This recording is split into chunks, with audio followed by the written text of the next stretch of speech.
복에 대한 말씀 암송 기도와 암송 찬양. 불법이 사함을 받고 죄가 가려짐을 받는 사람들은 복이 있고. 로마서 4장 7절 말씀.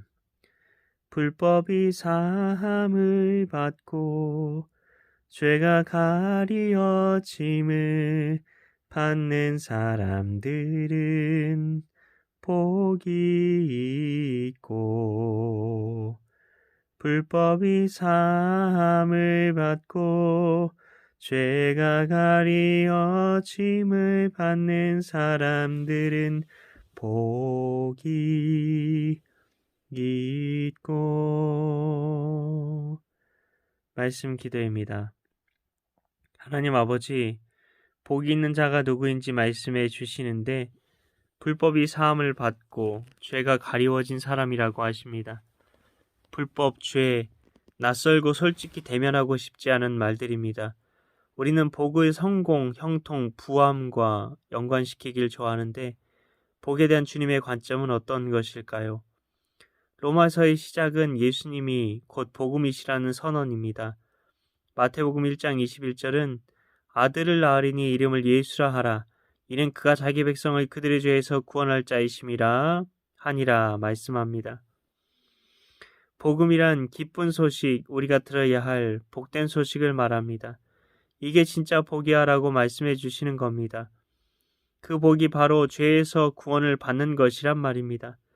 죄에서 구원을 받는다는 것은 불법과 죄에 대해서 이루어져야 합니다. 불법은 정말 법을 어긴 겁니다. 그러면 죄는 무엇일까요? 죄는 고대 그리스 말로 하마르티아이며 그 뜻은 관역에서 벗어났다입니다. 관역에서 벗어난 것이 죄라는 것입니다. 우리가 정조준에서 맞추어야 하는 관역은 바로 말씀의 관역입니다.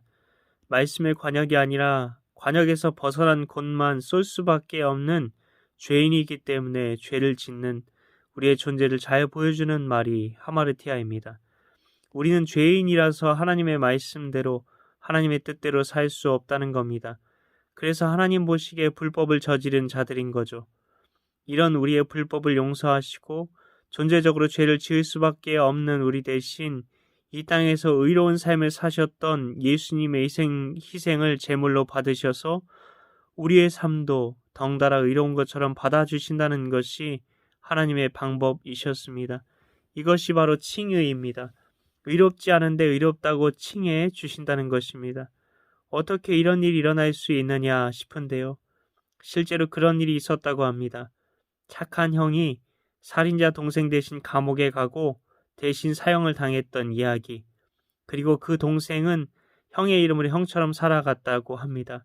이것이 칭의입니다. 이런 변화가 진짜 축복 아니겠습니까?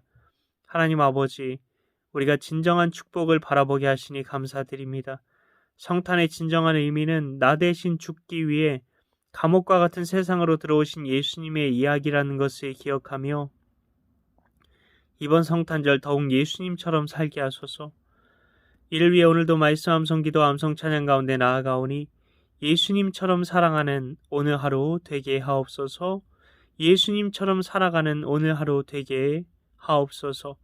믿고 감사드리오며 예수님 이름으로 기도하옵나이다. 아멘.